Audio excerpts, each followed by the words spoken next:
Hi കുട്ടിമണീസ്, ദേവൂസ് the ജ്യൂസാണേ.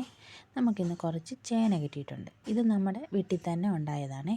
നമുക്കിവനെ സ്റ്റൈലായിട്ടൊരു നാടൻ മെഴുക്കുവരട്ടി ഉണ്ടാക്കാവേ.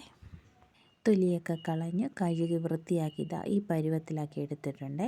എന്നിട്ട് നാലായിട്ടൊന്ന് മുറിച്ച് ചെറുതാക്കി നീളത്തിലൊന്ന് അരിഞ്ഞു കൊടുക്കുന്നുണ്ട്. പെട്ടെന്ന് വേവുന്ന ആയതുകൊണ്ട് ഇച്ചിരി കട്ടിക്കാണ് അരിഞ്ഞെടുത്തിരിക്കുന്നത്.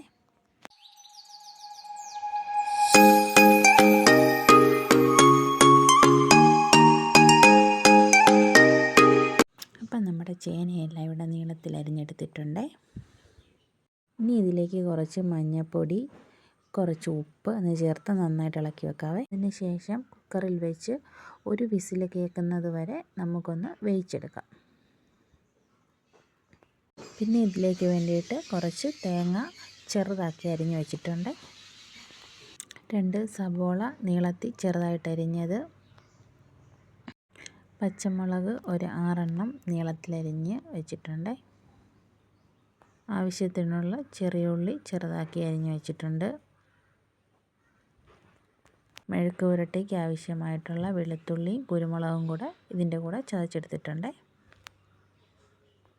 ഇനി ഒരു ചട്ടി എടുത്ത് അടുപ്പിൽ വെച്ച് ആവശ്യത്തിന് എണ്ണ ഒഴിച്ച് കൊടുക്കുന്നുണ്ട്. എണ്ണ ഒന്ന് ചൂടായി കഴിയുമ്പം കടുക് ഇട്ട് കൊടുത്തേ. കടുക് മൂത്ത് കഴിയുമ്പം ഉണക്കമുളക് ഇട്ട് കൊടുത്ത് കുറച്ച് തേങ്ങാക്കൊത്ത് കൂടി ഇട്ട് കൊടുത്ത് നല്ലപോലെ ഒന്ന് വഴറ്റിയെടുക്കുന്നുണ്ട്. നന്നായിട്ടൊന്ന് ഇളക്കി കൊടുത്തതിന് ശേഷം കുറച്ച് കറിവേപ്പില കൂടി ഇട്ട് കൊടുക്കുന്നുണ്ട്. എന്നിട്ട് നന്നായിട്ട് ഇളക്കി യോജിപ്പിച്ചെടുക്കണേ. തേങ്ങാക്കൊത്തൊന്ന് വഴന്ന് ഒരു ചെറിയ കളറൊക്കെ മാറിക്കഴിയുമ്പോൾ അതിലേക്ക് നമ്മൾ അരിഞ്ഞു വെച്ചിരിക്കുന്ന ചെറിയ ഉള്ളി ഇട്ട് കൊടുത്ത് നന്നായിട്ടൊന്ന് ഇളക്കിയെടുക്കാം.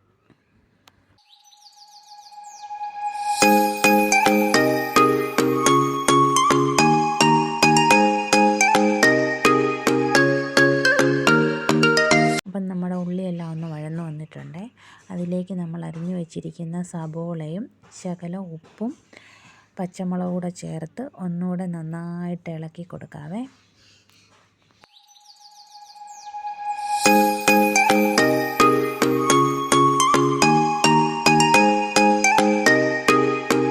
ഇനി ചതച്ച് വെച്ചിരിക്കുന്ന കുരുമുളകും വെളുത്തുള്ളിയും എല്ലാം കൂടെ അതിലേക്ക് ഇട്ട് കൊടുത്ത് എല്ലാം കൂടെ ഒന്നുകൂടെ നന്നായി വഴറ്റിയെടുക്കാവേ. ഇതെല്ലാം ഒന്ന് വഴഞ്ഞതിന് ശേഷം അതിലേക്ക് 1/4 ടീസ്പൂൺ മഞ്ഞൾപ്പൊടിയും 1 ടീസ്പൂൺ മുളക് പൊടിയും കൂടെ ചേർത്ത് നല്ലപോലെ ഒന്ന് ഇളക്കി കൊടുക്കാവേ.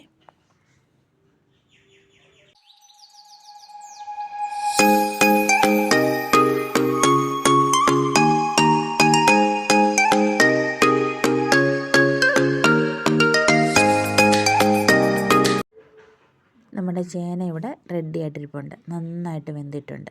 ഇനി ഇത് നമുക്ക് ഈ അരപ്പിൻ്റെ അകത്തോട്ട് ഇട്ട് കൊടുത്ത് നന്നായിട്ട് ഒന്ന് ഇളക്കി കൊടുക്കാം.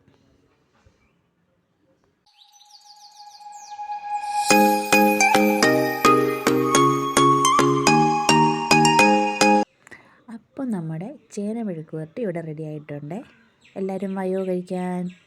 വീഡിയോ ഇഷ്ടമായാൽ ലൈക്ക് ചെയ്ത് സബ്സ്ക്രൈബ് ചെയ്യണേ, കമൻറ്റ് ഇടണേ.